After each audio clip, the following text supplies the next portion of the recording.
Hi, in this video you'll learn about algorithms with selection and repetition. Recall that an algorithm is a step-by-step process to follow when completing a task or solving a problem. Algorithms can tackle real-world tasks like making a peanut butter and jelly sandwich, or they can make up parts of computer programs. There are three main building blocks for algorithms: sequencing, repetition, and selection. In this video, we'll focus on how algorithms use selection, which involves decision-making, and repetition, which involves looping. Recall that sequencing is the order in which the instructions are arranged and processed to achieve a desired outcome.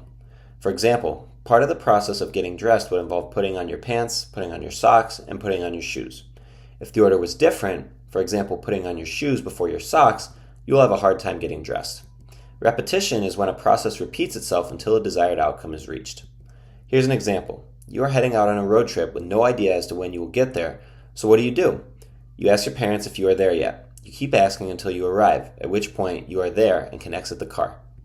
This algorithm and its repetition can be represented graphically.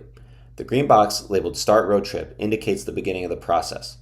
Next, you move to the purple diamond with the question, Have you arrived? This is where the decision happens. If the answer is true, you can follow the arrow to the red box labeled Exit the car. If the answer is false, you follow the arrow to the yellow parallelogram with Ask, Are we there yet? And then loop back to the purple diamond to repeat the process. This repetition cycle continues until the condition, your arrival, is true. Selection occurs when an algorithm makes a decision on how to proceed based on a true or false condition. This process may involve repetition as well.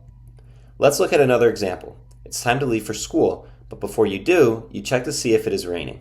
If it is raining outside, you will execute a portion of the algorithm that prepares for the rain, specifically putting on a raincoat and opening your umbrella.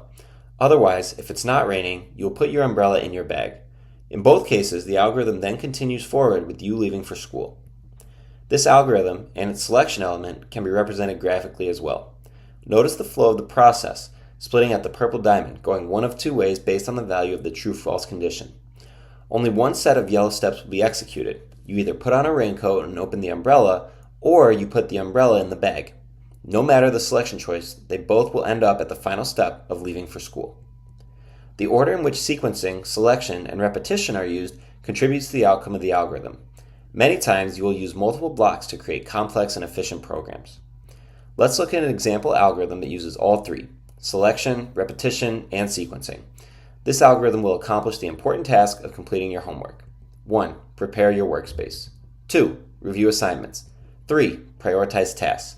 If a task is due tomorrow, move it to the top of the list. Otherwise, prioritize by difficulty or estimated time required. 4. Repeat until all assignments are completed. Read the instructions carefully, work on the task until it's complete, and submit.